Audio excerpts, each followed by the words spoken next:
Yeah. Have your stand, please. We're going to honor the 4 pillars of this university. And we're going to honor the South, we're going to honor the West, North, and East. And each time when we honor these, you're going to turn with me. And we're going to kanikapu. And that's really important to open this important, very important series. Thank you, Dorothy, for giving us that opportunity to hear you speak. Kanikapu. Kanikapu. And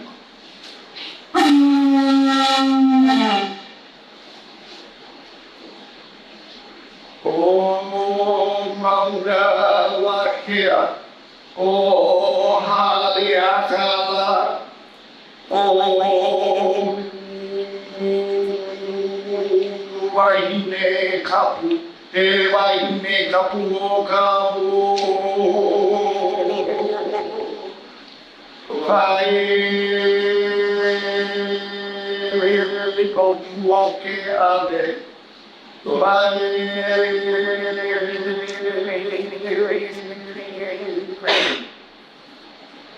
Kanikapu Kohan.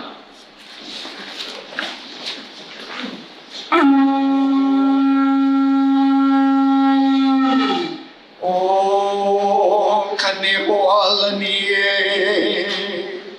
Oh, Kanebo Alanie Kala. Hela, he kai, he aina.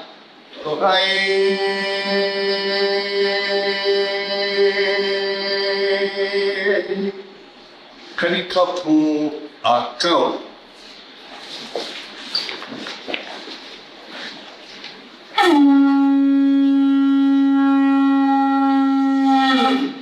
Oh, kanikapu ke kaena, ke kaena ika au, ke kaena ika po. Algai ka po ika au.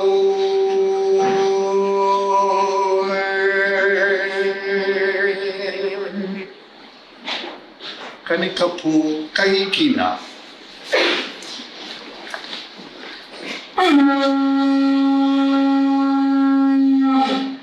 O ikala ela kahikina. Ela loai, ela makali, makali dono ika makahiki, ai lono, fe onoi.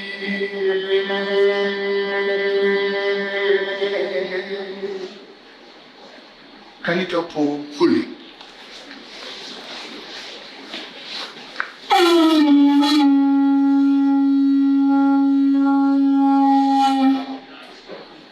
As we turn to all 4 sides, we acknowledge on the south, Moto Keawe, the Big Island, the mountains of Mauna Kea and Mauna Loa.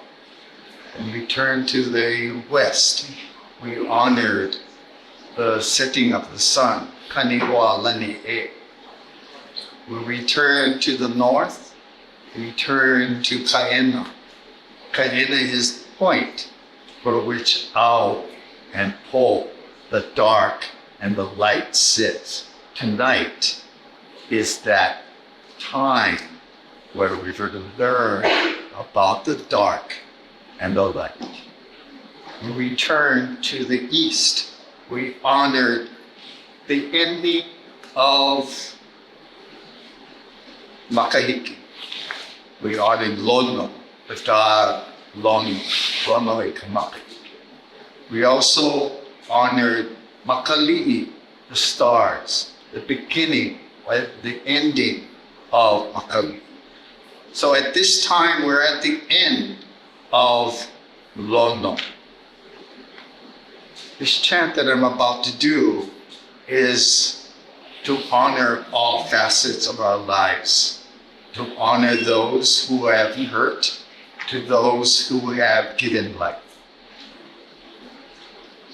No ana ke atua ke na hele hele I ai la ya ki ki o kaua koko e na kino e kalani e malo e hoi e ho ulu mai ana o laka e kono makahu e mako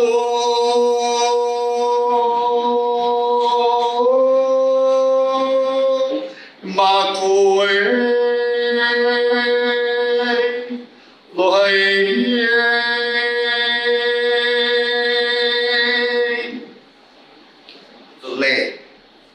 a special lei. It was given to me as a gift. I found it appropriate to give it to Dorothy. Dorothy, can you come up, please?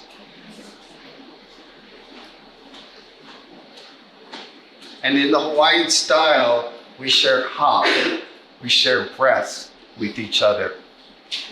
And that's the connection that we have. In spirit. Ke mai lau kaulei ke kaie, o ka malama lama o ni aua mali e, a mali e ta kainu mai ila, keinu mai lana, a leo na wei ti kai, o na wei ka ala, no pina ka leine, no ka lua no I tila wei a, lo vai. The lei. A gift of aloha, a gift of respect. Yahweh. Thank you very much.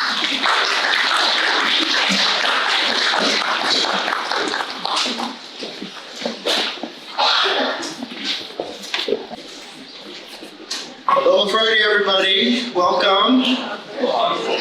So I'm Alex Ortega. I'm the Dean of the Thompson School of Social Work and Public Health here at University of Hawai at Manoa.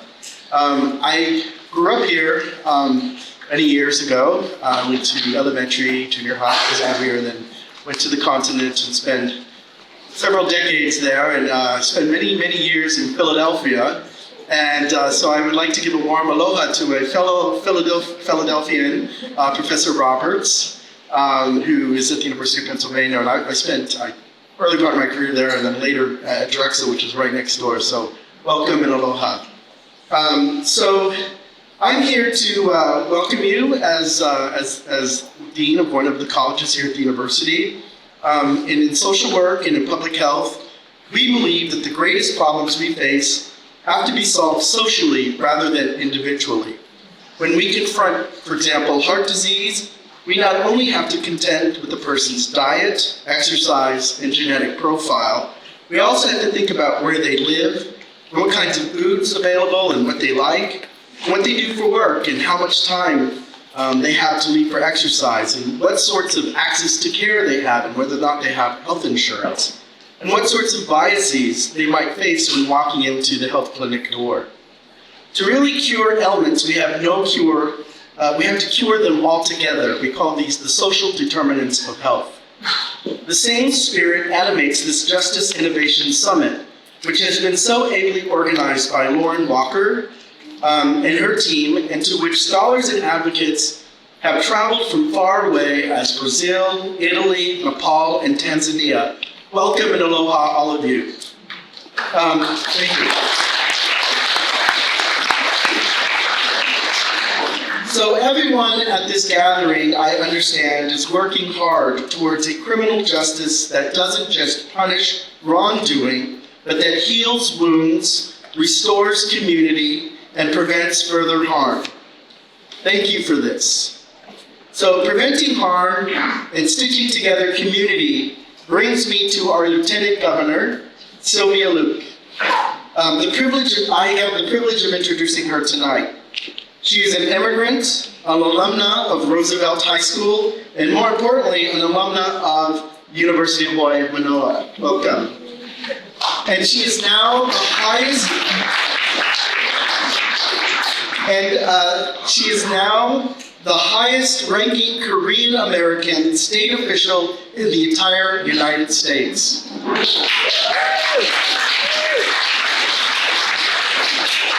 Her two signature initiatives are both social work initiatives, I'd like to think. The first is an effort to extend broadband access so that everyone has access to information and services, so that we all have the ability to participate fully in our communities.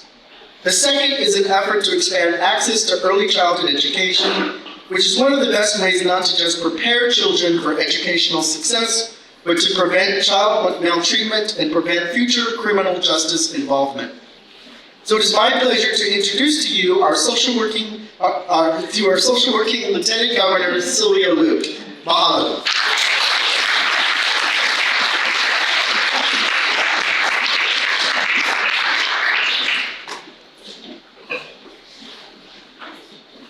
Good evening and aloha. Aloha. It's such a pleasure to join everyone who is here to have this exciting speaking series. And when I was first asked to be here to introduce Dorothy Roberts, of course I did some research and I was inspired. And as Lieutenant Governor, I looked to inspiration from community leaders and people who are working very hard in the community just to have center myself and figure out where to go from here. So I wanted to recognize a couple of important individuals in the audience before I introduce Dorothy Roberts. And that is Lauren Walker, of course.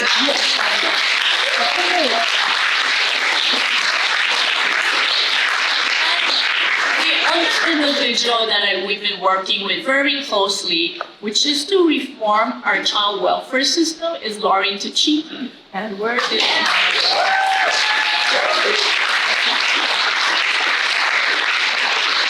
And the reason why I wanted to introduce these two individuals is recently I went to the Women's Correction.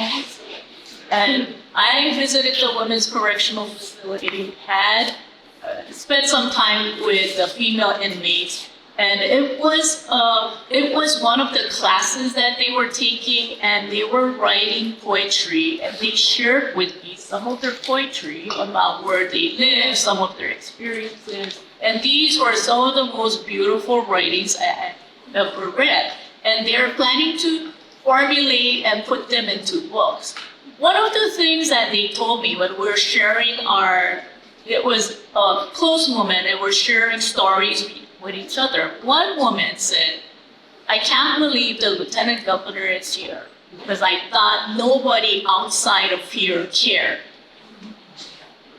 The next time I go and visit them, I am going to tell them, not only do I care, but you have a whole community of leaders out there who care so much that they invest daily in trying to transform the system we have today. And people like Lauren, people like Dorothy, people like so many of you out there make such a huge difference. Transformative change is what we need. I know when I was introduced, one of the initiatives that I am taking on is preschool expansion. I didn't just take on preschool expansion just because it's something that is nice, something that, a lot of people say, oh, okay, you took on preschool because, you're a female and you're, female mom. And I tell them immediately that that's not right. The reason why I took on preschool expansion is when you take a look at who is going to preschool in the state of Hawaii and who is going to preschool in our nation, it's those individuals whose parents can afford to send their kids to preschool. 50% of our kids are not going to preschool, and guess what? The 50% of kids who are going to preschool are going to private preschool or private childcare facilities that cost as much as $1,200 to $1,500 a month. $1,200 to $1,500 a month is equivalent to somebody's rent. So we are demanding that young mothers, young families spend not just paying their rent, but paying childcare. It's double the amount of rent so that they can make a living to take care of their family. It is a social justice issue. And not only that, when children have the ability to go and learn, we are ensuring that you transform the lives of these individuals for their lifetime. Imagine somebody who is going to kindergarten, who has never been able to go to preschool just because their parents could not afford to send them to preschool. They immediately could be judged as ADHD, sometimes special needs, and these children are just 5 years old, and to be labeled that way has huge implication, not just as they're going into kindergarten, but it could impact them for the rest of their lives. And when we look at even things like graduation rates, when we take a look at incarceration, it can tie easily back to preschool. And so, it is just with great pleasure that I want to say a few words about Dorothy. And I continue to be inspired, and I take inspiration, and I'm in awe with people like Dorothy who continue to fight to make sure that our system provides fair and equity for our citizens. So let me just tell you, she is one of the nation's foremost scholars on race, gender, and class in the areas of reproduction, bioethics, and child welfare, and just from the way that the nation was trending in the last few years as a result of a very devastating Supreme Court decision, reproductive choice has become one of the major issues that we never thought we would be arguing again in our lifetime. Woo.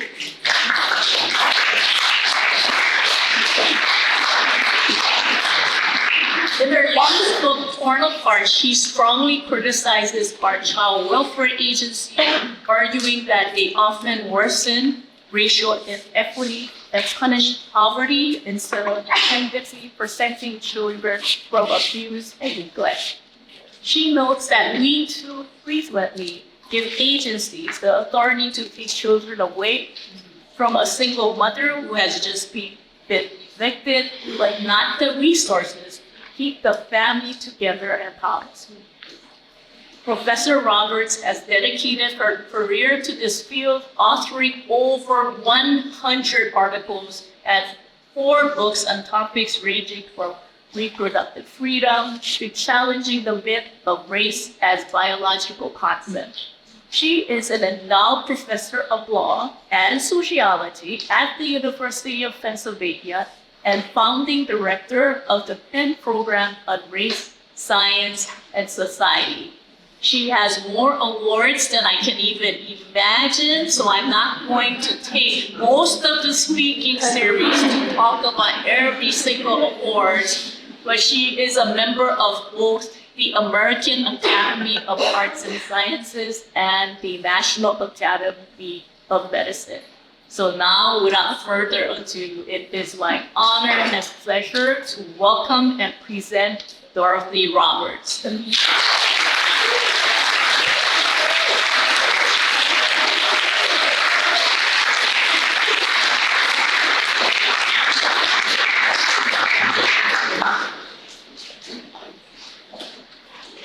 Thank you so much for that generous introduction and your remarks, Lieutenant Governor Wook. Thank you all for coming out. I am just so honored to be able to speak in this important lecture series at University of Hawaii and also be part of the Justice Innovation Summit. You've heard Lauren Walker's name, or she could say, no more, but I just have to say that I would not be here speaking to you if it wasn't for Lauren. I don't know how far back we go, decades, I think. Lauren reached out to me when there was another kind of justice innovations summit going on here in Honolulu years and years ago. And we just became instant friends. And she visited me when she came to Philadelphia. And we've just been in touch with each other. You know how sometimes you don't see someone for a long time, but you instantly reconnect. And that's how Lauren is. I should say that's also like my friends Mari Matsuda and Charles Warren. So like, there they are, who reached out to me today. We've known each other for, oh my goodness, that's got to be for over 40 years, 50 years maybe at this point, almost, right? And so just the warmth. Thank you. I didn't catch their names, but the beautiful chants and this gorgeous lay, I'm just so appreciative. There are two people who began our program in such a beautiful way. Thanks to the people of Hawaii, I'm just honored to be on this beautiful island. I haven't even been here 24 hours, I don't think, but I feel as if my spirit has been lifted. The trees. Oh my goodness, I've taken about 20 photos of trees and sent them to my kids. It's amazing. You all who are from here are blessed to be in this beautiful place. There were many others. Bree, thank you for all your help. Robert, wherever he went, thank you so much for helping with all the arrangements of the year. And Robin and all the others who helped. I'm just so grateful. So I am going to be talking about dismantling the carceral web, the urgency of justice innovations. And I want to begin with a few stories of families who encountered the web of carceral systems in America for no reason other than they were targeted by these systems. The first was Angeline Montalban, who was a mother in New York City. I have had the privilege to get to know, but she encountered the child welfare system in August of 2013 when she was experiencing intimate partner violence at the hands of her partner. And she had seen an ad in the buses in New York City for shelter or help for domestic violence survivors. And so she, in the early morning, sneaked into the bathroom while her partner and her little boy were sleeping and called for help. And the person on the other line listened to her, but when she mentioned that she had a 2-year-old at home, all the attention began to focus on information about the 2-year-old. And she got no help from this woman at all. She went back to bed. That very morning, a caseworker came to the door to investigate an allegation of child neglect because the staff person at the domestic violence shelter had called the child abuse hotline on her. And no help whatsoever for her interest in dealing with the violence that she had experienced. Her son hadn't experienced it. Eventually, though, during some court hearings, they took her son without any notice and put him in foster care with a stranger. It took her 5 years to get her son back. And she gives the credit to her son for continually asking to be back with his mother, and a foster caretaker who finally told the judge, this boy needs to be back with his mother. Angeline is now a fierce activist fighting against families releasing in New York City. The second is the story of the DeVere and Mercado family, who were on a highway in Florida when sheriff's deputies of the Manatee County Sheriff's Department pulled their car over and demanded that they turn over their newborn baby, only days old. Saisha Mercado, who some people have heard of because she was a finalist on American Idol, and her partner Tyrone Denier live streamed on Instagram what was happening when the sheriffs pulled the car over. And you can see Saisha Mercado crying and pleading with the social workers, why are you taking my baby? My baby's healthy, which is absolutely true. She's nursing. How are you going to feed her? How are you going to care for her?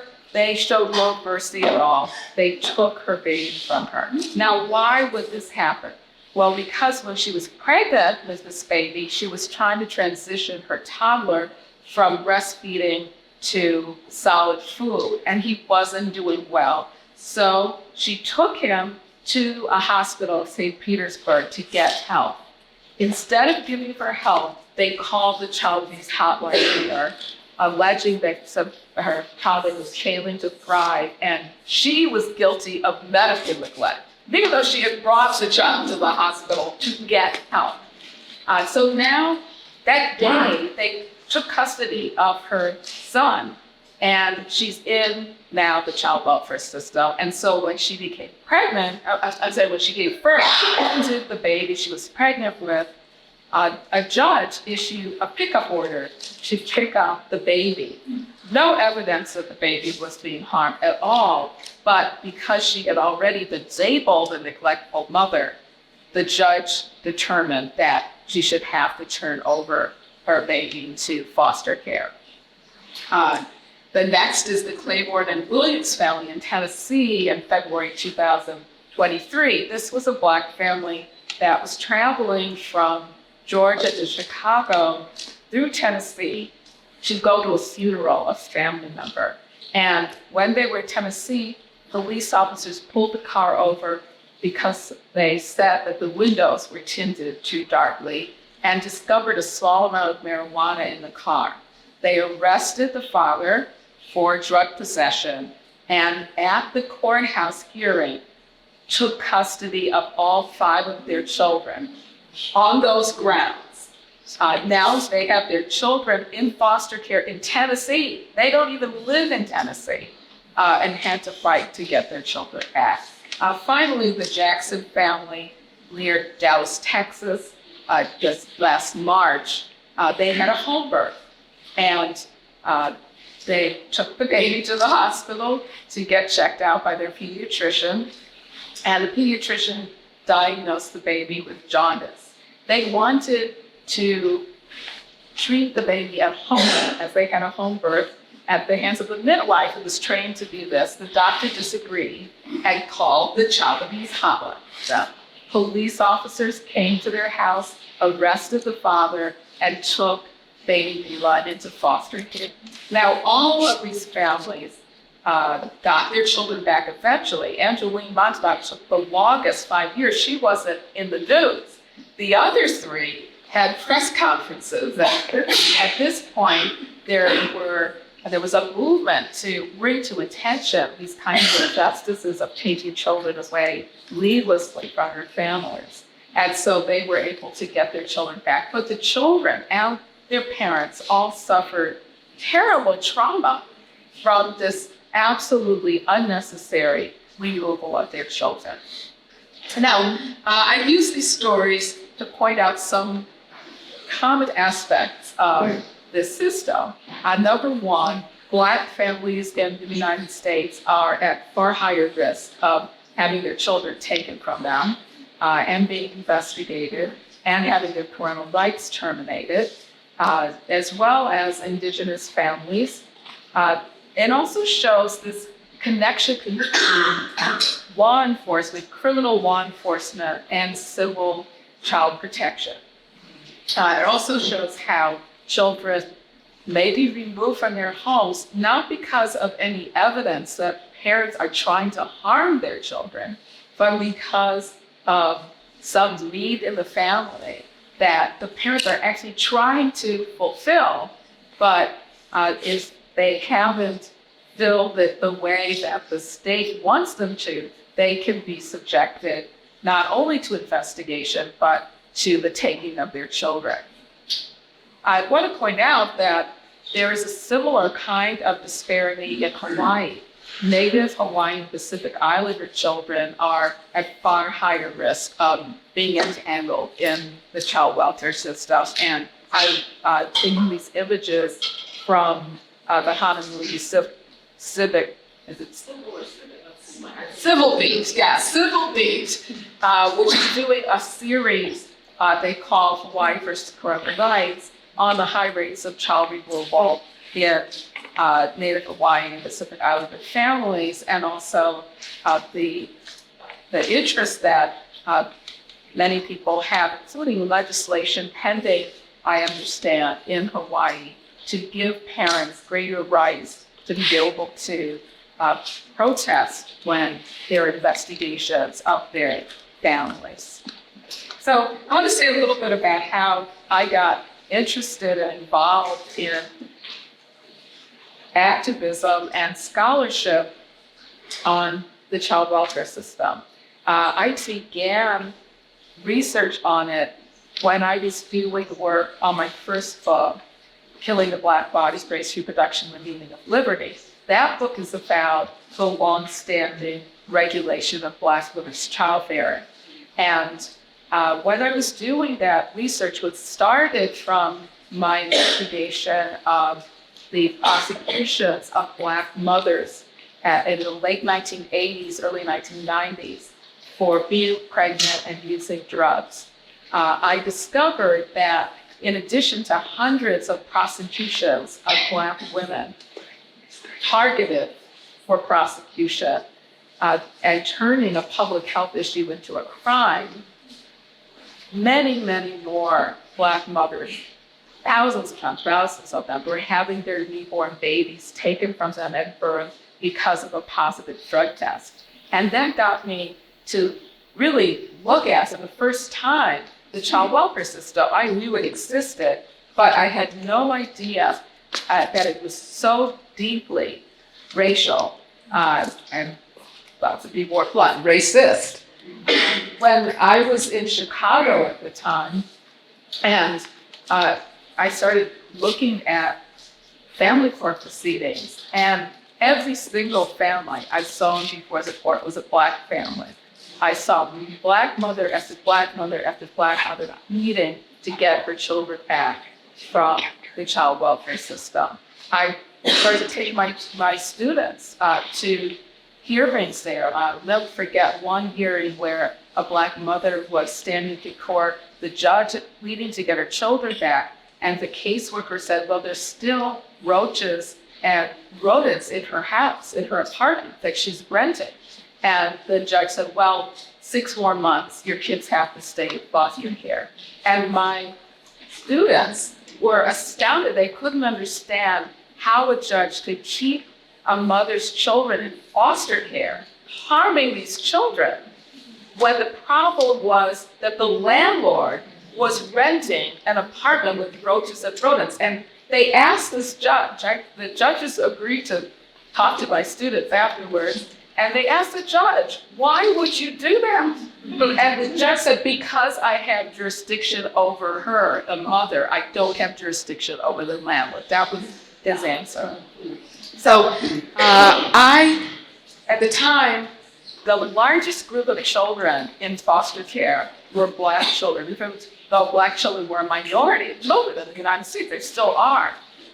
Almost 40% of children in foster care were Black, even though Black children were only 13 or 14% of the nation's population, and so child population. And Black children was 4 times as likely as white children to be taken from their families. It was so clear to me that this was a form of racism against Black families. And so I wrote a book called Shattered Bonds, The Color of Child Welfare, which was published in 2001, where I just laid out the statistics about this terrible disproportionality of Black family involvement in the child welfare system and argue that it is a form of racial injustice. Now, when I wrote the book, I used the word abolition. I said this system should be abolished, but then I said, and replaced with another better system. And I spent 20 years involved in a lot of reform efforts to change the system. And there were some changes. The racial disparities have reduced, although they still occur. Black children no longer are 4 times as likely to be taken away. They're only twice as likely to be taken away, but there still are these disparities, along with Native children in across the United States, as well as here at Hawaii. And the numbers of children in foster care have also been reduced. But the system still is a system that doesn't, its purpose isn't to support families. It only comes into action when families have been accused. So you only get help from the system if you've been accused of child maltreatment. And I've shown you already, I mentioned some ways in which you can get accused of child maltreatment. Most of the children in the foster system in America are there on grounds of neglect, which is almost always related to lack of resources, poverty, and low income, inability to provide, not parents who are deliberately depriving their children of clothing or deliberately depriving them of medical care or housing. These are families who have been unable to find secure housing. And the answer is to take their children, not to provide housing for families in the vast majority of cases. So I came to the conclusion that the system is designed to target the most marginalized, the most vulnerable families in America. It barely touches wealthy white families. It doesn't matter how neglectful the parents are, how many problems the children have, how many conflicts there are in the family. Children who are threatening to commit suicide, children who have deep mental health problems, who have deep conflicts with their parents. If they're in a wealthy family, it's dealt with through private means, private resources. The kinds of things that happen to the families I mentioned at the beginning, it does not happen to wealthy white families in America. That's a rare case. This is a system that was built from the very beginning for marginalized families. That's impoverished families, Black families, and Indigenous families. So I decided, instead of writing a news preface to Shattered Bonds, I was writing these book, my book, Torn Apart, where I make a stronger case that this is a system that is designed to harm families and children, and we need to dismantle it and have a radically different approach to improving the welfare of children and keeping children safe. So let me say some more about why I came to that conclusion. And also, I'm going to emphasize how these carceral systems, punitive systems that meet human needs by punishing the most vulnerable people in our nation, how they're deeply entangled in multiple ways. So one way in which they're entangled are the roots of these systems. People who are advocating for the abolition of the prison industrial complex, as well as historians who might be interested in reforming the prison system, have pointed out the roots of your system, the prison industrial complex, the prison system, in the policing of enslaved people and in the building of mass incarceration after emancipation as a way of re-enslaving African Americans. Now, I'm not going to spend a lot of time on that. I could go on and on, but I only have so much time. So you may be familiar with this argument that, and this historical evidence, that we can trace the roots of our high incarceration rates today to either the enslavement of Black people or, and as well, the re-enslavement through incarceration and convict leasing, chain gangs, and the forced exploitation of black labor. But fewer people know that we can also trace the roots of the child welfare system to a very similar history. During the slavery era, the slavery regime, white enslavers had complete authority over black families, and they could and did separate black families at will for any reason to pay off a debt. They could sell off the father or the mother or children to give a gift to somebody as part of the inheritance. Children were devised to relatives even before they were born from the moment of conception. They were owned legally by enslavers. And so families would split part on the auction block as an order of judges.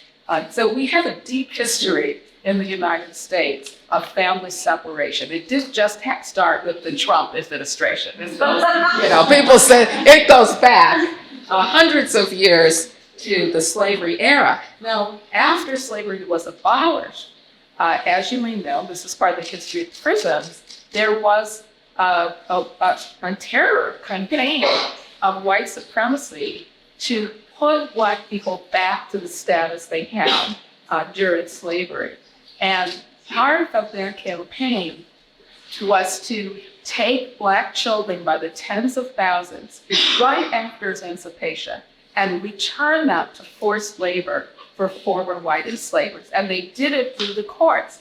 They would petition, these are white people would petition judges claiming that black parents were neglectful and that black children would be better off under the care of white families. And the judges would order under the apprenticeship system that children should be put back into forced labor. They didn't call it that. They said they were apprentices, but that's effectively what it was, forcing them to work. Sometimes career enslavers who had enslaved families prior to emancipation. And again, just even in the state of Maryland, tens of thousands of children were put back into forced labor through the apprenticeship system. At the same time, in the second half of the 19th century, the US government was fighting wars against the tribes to dispossess them of their land and even to exterminate many of them. And one of the strategies, the military strategy that they used was forced child removal, taking Native children from their families and initially putting them in military camps. This was the US military doing it. Now, eventually, into the 20th century, it became a policy of the federal government, along with the Child Welfare League of America, to declare Native children neglected by their parents, with judges ordering them to be put into white-class orphanages or adopted by white families. This is an official policy of the US government called the adoption policy that continued until the Indian Child Welfare Act was passed in the 1970s. And as Congress, you can read congressional testimony, and there were hearings about this, that pointed out the vast numbers of Native children taken from their families, even to the point of decimating some tribes because so many Native children were taken. So our official child welfare system doesn't come out of charities that wanted to save children. It's rooted in the weaponization of child removal as a policy of oppression against Black and Native people. And even the white children who were saved by these charities, what happened to them? They were put to work too in so-called foster homes, as well as tens of thousands being put on what we call orphan trains, although most of them weren't orphans, they were just taken from their families. These are white immigrant children from slums in New York and Philadelphia, put on orphan trains and sent out west, at both the Midwest and the Southwest, to work on farms for strangers. So the fairy tale that we have a child welfare system that was begun to save children from abuse and neglect is just that. It leaves out the way in which child removal has been used deliberately to disrupt marginalized communities.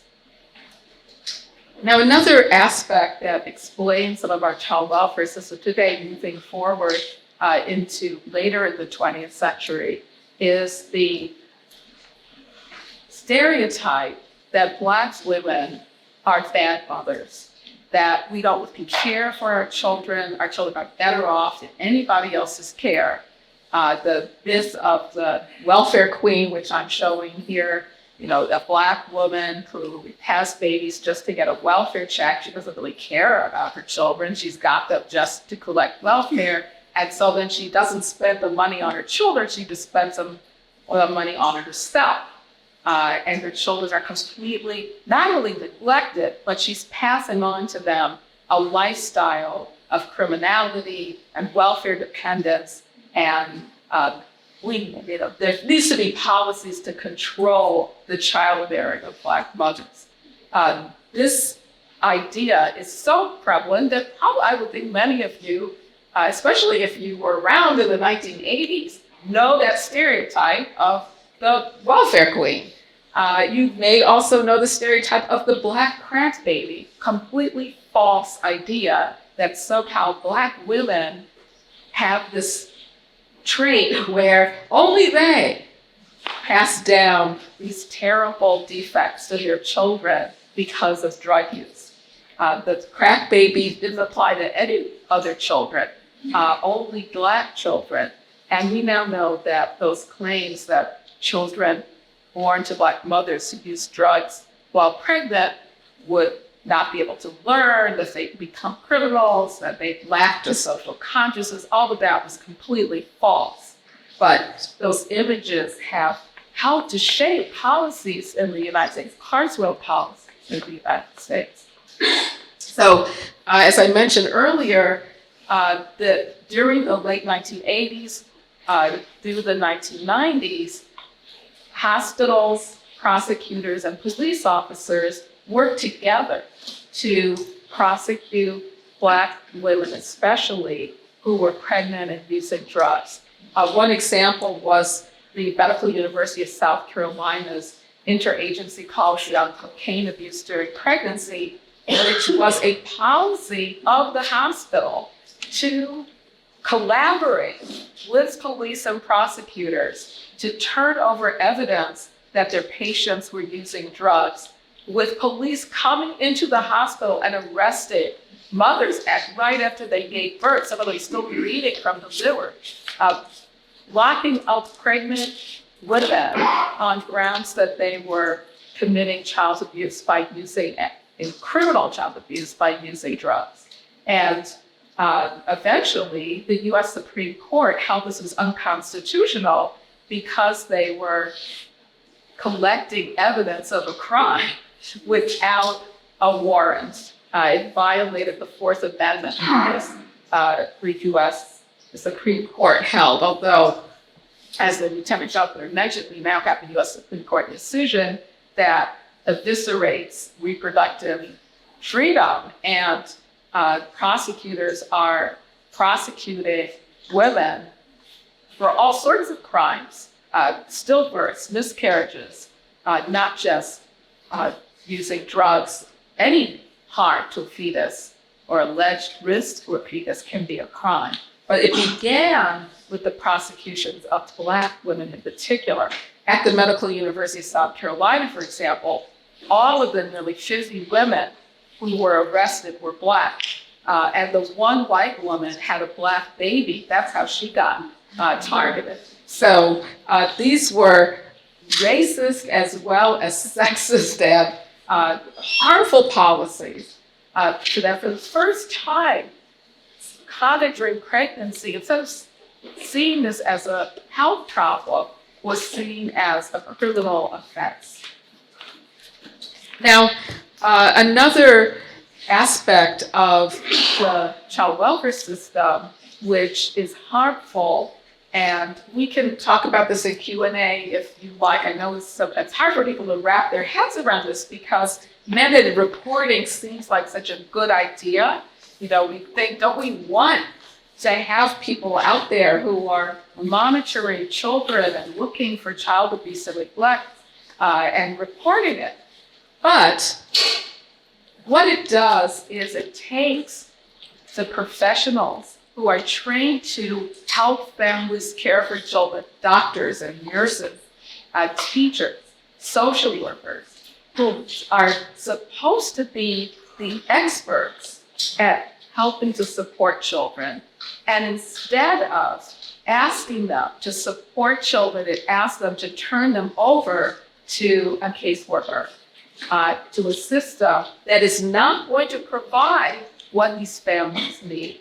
And many doctors and social workers and teachers think that when they call the child abuse hotline, they're going to get help for a child who maybe is coming to school late often, or coming to school without adequate clothing, or a doctor who sees that a child is malnourished, like the doctor in the Saisha Mercado's case, or the one is a case where the baby had jaundice. But instead of helping the family, they turn the family over. And what does this do? Well, number one, tons of evidence of racial bias in suspicion of child abuse and neglect by doctors, by teachers, by social workers. They are more likely to suspect that the exact same injuries, exact same behavior, the exact same problems are forms of child maltreatment when Black parents do it or when Black children experience it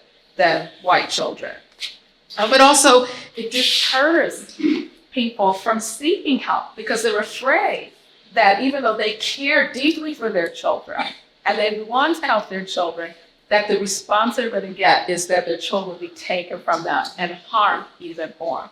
And so recent sociological research by, actually there's a number of sociologists now looking into what is the impact of these investigations.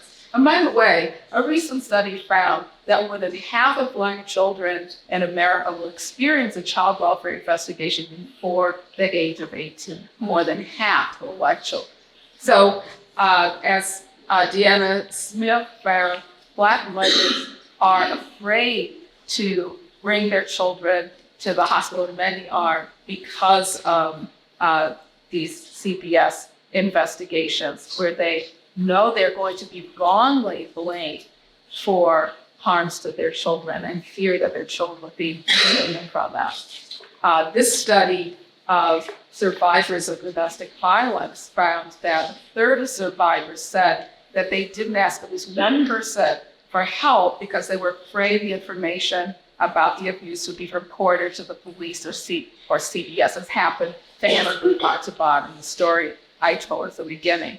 And that fear that they'll be turned over or that their abuser will exploit CPS to blame them, the survivor, that the survivor is going to be the one punished with her children taken from her. And so many do not report it that because in which the worst thing they can imagine is losing their children. One of my colleagues at Philadelphia campus, Creamer, a family defender, and family defenders are legal services attorneys who specialize in helping keep families together instead of being torn apart. And she pointed out to me when I interviewed her recently that her office is the only place in the state of Pennsylvania and other offices like her, family defender offices, where a mother in crisis can go and ask for help without fear of being deported to the child welfare house. Isn't that a shame that you have to go to an attorney, and most people don't have one, they may not know about family defenders, in order to feel that you can get help without fear that your children will be taken from you. I call this a carceral web because even though we think of the child welfare system as being separate, a very different, a benevolent, a helpful serve as completely different from police officers who we know are there to arrest people and to deal with criminal offenses. They're deeply entangled. They're entangled in their operation. Caseworkers will often call police officers to help with an investigation or to help take children out of the home. They sometimes train together, and also entangled with the prison system, because prison, of a parent, puts children at risk of being placed in the foster system and makes it very hard for families to stay together when a parent is incarcerated. In some ways, though, caseworkers are more powerful than police officers because judges fail to apply the Fourth Amendment to them, even though the Fourth Amendment, the right against state searches and seizures without a warrant, without probable cause, and reflecting of configured and the suspected crime, applies to caseworkers as much as it applies to police officers. But most families don't know that they have a Fourth Amendment right when it comes to searches of their home by caseworkers. And so police can use caseworkers to enter homes without a warrant if they go on the coattails of the caseworker. Another connection is the criminalization of children. And by that I mean both placing children who are in the foster system in congregate care facilities or residential treatment facilities where children are treated as if they were criminals. Some of them are like prisons where there's been not just abuse, but even killing of children in these homes. I have a picture of 2 teenagers who were recently killed in residential facilities, foster facilities. And I just cast some statements here from a study where children who experience these kinds of institutions, again, these are children in the child welfare system, who say they felt like a hostage, a criminal, a dog in a cage, locked away, because these facilities are so harsh and punitive. And schools increasingly also being like prisons, as this Newsweek article mentioned, that schools could feel like prisons because of barred windows, security checks, and lockdowns. Children arrested at school for infractions, but also for missing school. You miss school, and then the police officer arrests you when you come back to school to put you in juvenile detention where you don't get a very good education at all. These policies are also entangled in multiple ways, and I'll just quickly mention one era where the policing, criminal law enforcement, welfare, and child welfare all became entangled in punitive policy. So the Violent Crime Control and Law Enforcement Act, where these all signed by President Bill Clinton, Democratic Congress passed them, where the law was responsible for increasing prisons and police officers in Black neighborhoods, Personal Responsibility Work Opportunity Reconciliation Act, long-term for welfare restructuring that ended the federal entitlement to welfare. So now there are multiple restrictions on welfare, limits on it, much smaller payments, and the Adoption Safe Families Act passed a year later that sped up termination of parental rights and gave states incentives to move children to adoption without parallel incentives to keep families together or supports for families.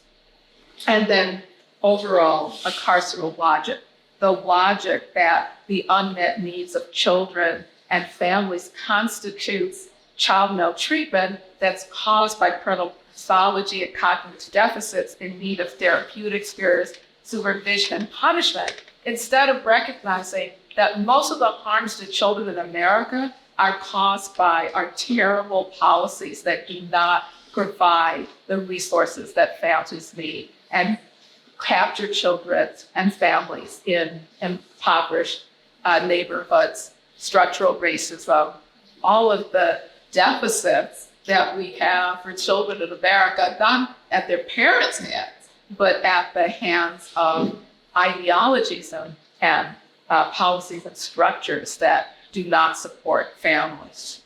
I think that Malcolm X summed this up when he was talking about his own family that was split apart into different foster homes. And he said, I have no mercy or compassion for a society that will crush people and then penalize them for not being able to stand up under their weight. And I think that's exactly what these systems are doing. They're crushing people and then blaming them when they're unable to support their families. So I'm going to wrap up now with what do we do about this? And this is an entree into this whole conference, this whole summit, because that's what we're all talking about. What is a better way of meeting people's needs, of caring for people, of supporting families, of keeping children and adults safe? So we need to dismantle these carceral systems, reimagine what it would mean to have a society that doesn't rely on caging adults and children, separated families, that instead has the resources that people in our society structured a way to make sure that people have adequate housing and food and healthcare and clothing, and building what we need to do that. And so instead of carceral webs, without webs of community and care, mutual aid, collective coordination to meet each other's needs, recognizing that the systems we have aren't doing that. And we can't imagine, we have experience with better ways of caring for each other. And I'm actually here at Dean Spade. And then transformative justice, which Marian Kaba defines as a community process developed by anti-violence activists of color in particular, who wanted to create responses to violence that do what criminal punishment systems have failed to do, to build supports, either for the survivors, to figure out why violence is occurring and dealing with the roots of violence, knowing that we can make changes so that harm is less likely to happen again. And so I'll just end with a call, which I think is the hopeful part of recognizing the carceral web of systems that should be caring, that act in a punitive way, along with punitive systems. You know, that is a depressing thought, I think, a depressing reality, but the hopeful part of it is then to understand that our movements, our anti-carceral abolitionist movements, our justice innovation can work together collectively because we have a common vision of a society that is truly caring, that truly keeps people safe, and is truly supportive of meeting children and families' needs. So I will end there. I'm happy to answer questions. And I know there's going to be, I think Lauren is coming back up, right, Lauren? And yeah.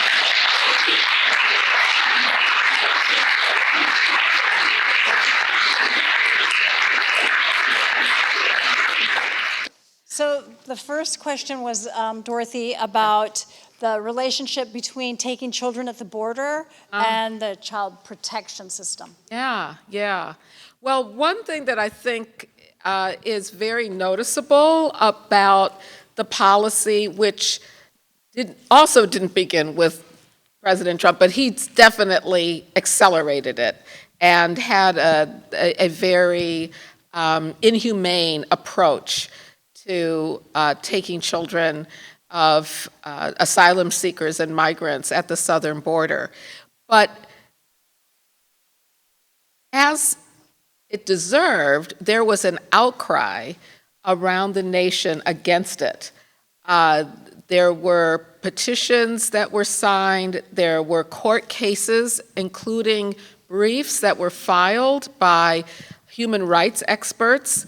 One brief pointed out that family separation is a human rights violation. One brief called it torture, a form of torture. And a number of child psychologists wrote articles and opinion pieces and briefs on the trauma that happens to children when they're taken from their families. It is a very psychologically, emotionally, socially traumatic thing to take children away from their families, especially if you are going to now put them in a setting that is harsh and punitive. And remember, you're separating them not only from their parents, it may be from their siblings, from their friends, from their school, from their neighborhood, from their activities. People understood that this is something very traumatic. Now, some of us said, well, that's good, but do you realize that this is happening in the United States every single day? There are hundreds of thousands of children who are separated from their families every year in the United States, year after year after year. Joyce McMillan, who is a mother whose daughters were taken from her, she got them back, but she's a really outstanding activist against what we call family policing. And she put up a poster that said, they take children at the border of Harlem too. That, people didn't seem to recognize the harm when it comes to Black and Indigenous families that they recognized at the border. And so that one connection is the failure to see the connection between family separation at the border. Now, some of the children who were removed from their families at the border were put into the foster system, and there are, I write about this in Torn Apart, there are some private child welfare agencies that are taking those children and trying to get them adopted by U.S. families. And I mentioned a case of a woman who's came from Central America, and her daughter was taken from her because they didn't believe her asylum claim and shipped across the country. She couldn't even have contact with her daughter, and a family that took her in as a foster child attempted to adopt her without the mother's permission. She was finally able to get her daughter back, but this is a practice that's going on in the U.S. where these agencies are have contracts with the U.S. government to take in migrant children, and some of them are in the business of getting them adopted by U.S. families. What about the abolition of the mandated reporting? Yeah. What do you envision? How do you see, what can the community do to keep children safe who are at risk? Well, first of all, ending mandated reporting is just one step toward abolition. And it's actually not such a major step. It just means that you're no longer telling teachers and doctors and nurses and social workers that they have to report their suspicions and make them fearful that if they don't report a suspicion that a child is at risk, that something bad will happen to them. And so what that does is encourage people based on suspicions, which, as I said, very clear evidence, and you can just think, logically, that that's going to be shaped by your prejudices and your biases. A suspicion, do you suspect a child is at risk? We know perfectly well that in a wealthy neighborhood, a child is running down the street and you don't see a parent there. you go get the child and take them home. You don't call the child abuse hotline. I begin torn apart with a case of a black mother whose child, she saw the child running down a way, and the police officer gives her a ticket for child abuse, and she ends up now being on a child abuse hotline because her son ran where she could see him straight away. So what you suspect is based on bias. And it's not because you feel that the child needs the intervention of the state, but you may be afraid because people are told if you don't report this, you could lose a license or you could be fired. And so you now have, as I was saying, people who are trained to support families, trained to help children, turning them over to a caseworker when the caseworker isn't as well trained as the teacher and the doctor to take care of the children's problems. Now also, mandated reporting is not really mandated reporting because you know perfectly well, let's be honest, when a doctor in a private hospital with a wealthy patient knows that the child in the family, let's say, knows that the parent is an alcoholic or uses drugs, they don't feel they're mandated to call the child abuse hotline. They only feel they're mandated to do it when it's a low income or impoverished family. They only feel they're mandated to do it if it's a black family or an indigenous family. So it's not really mandated reporting. Why do people say, I feel I'm going to lose my job? You only lose your job if you happen to have patients or clients or students who are in poor neighborhoods. So it's not mandated reporting. And then finally, ending mandated reporting doesn't stop anybody from reporting. You can still report.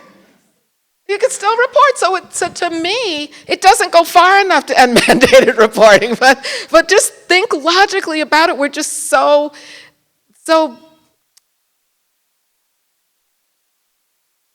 fooled, by this propaganda that if we don't have mandated reporting, children are going to be harmed. If you think a child is being harmed, no one's going to stop you from reporting them. I think that what we should have is alternatives to that, better ways of supporting families. But ending mandated reporting is just, to me, a minor step toward what we should actually have. So it doesn't mean that children are going to be left to, in abusive homes if you end mandated reporting. It just means that now you won't have children who could have been supported and kept at home turned over to a system that's more likely to take them from the family than if this professional had helped the family. And so instead of spending so much money on taking children away, why don't we give more supports to teachers and doctors and nurses and healthcare providers and social workers, to care for children. Now, if we did that, there would be so much fewer cases which are rare compared to the hundreds of thousands of children taken from their homes every year. A minority of those cases are the ones where, like the case that I just read about in Hawaii, where a child who was taken from her family was killed.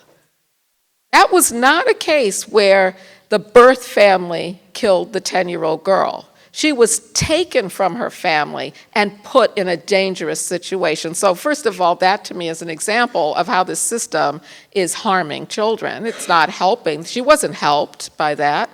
And I saw an interview, her father, who's now devastated because his daughter has been killed after being taken from him,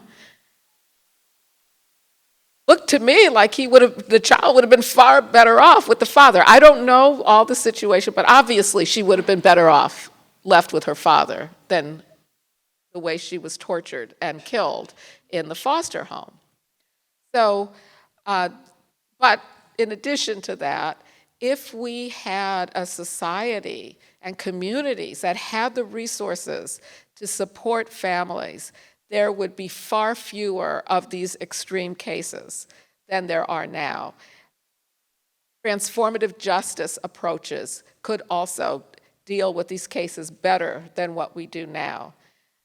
The systems are overwhelmed by all of the children that are removed needlessly, and all of that money that we're spending on maintaining children away from their families would be far better spent with direct cash, cash and resources to families and communities. So, again, people are afraid that if we do something different, children will be harmed, but they're being harmed now. Why would we want to keep something that we know is harmful for fear that we can't do something better? That just doesn't make sense. We should, and we know we can do better. So I'll just mention one other example of how we know it. And we know it because I think all of us have worked in communities where we've seen people come together and care for each other. We all know that that can happen. But just another kind of example, during the COVID lockdown in New York City, where the child welfare system basically shut down. The courts were not taking children away, caseworkers were not doing their routine visits and investigations, and there was this fear that now children were going to be abused because they were home with their parents and because the system wasn't supervising children and taking them out of the home. And in fact, in New York City, and this is true nationally as well, but I'm mostly familiar with New York City, there was no increase in child abuse at all. And there's a professor who was at NYU, I believe she's at St. John's now, Anna Ahrens, who recently wrote an article looking at why it was that children were safe as they were when ACS was taking children away. And she concludes it's because, number one, families were getting income from the pandemic emergency plan, the one that's been stopped now, the one that showed that child poverty was cut in half and showed that now it's doubled again.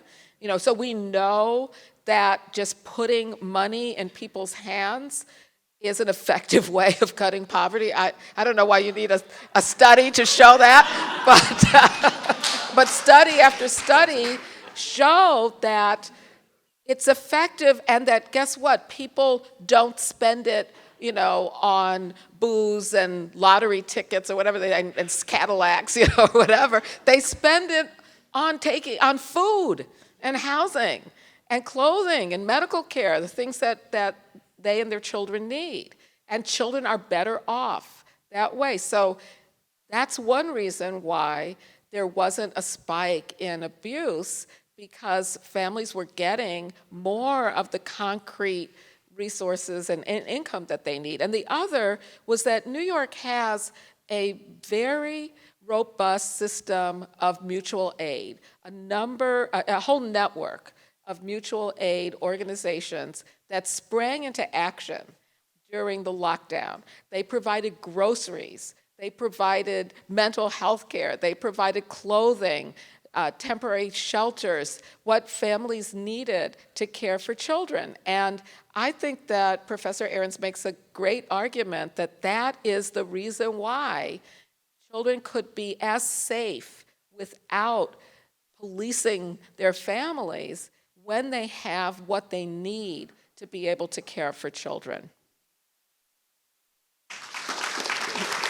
Very well said. And I want to thank the audience for some great questions.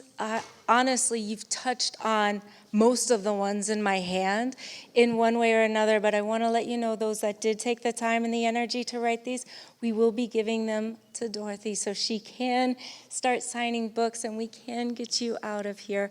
But I wanted to say mahalo again to all of you. Welcome Lauren up to say one more goodbye to you. And for those of you in the summit, we will see you tomorrow. Yes. Thanks, everybody. Some usage rooms should be sitting back there, signing books.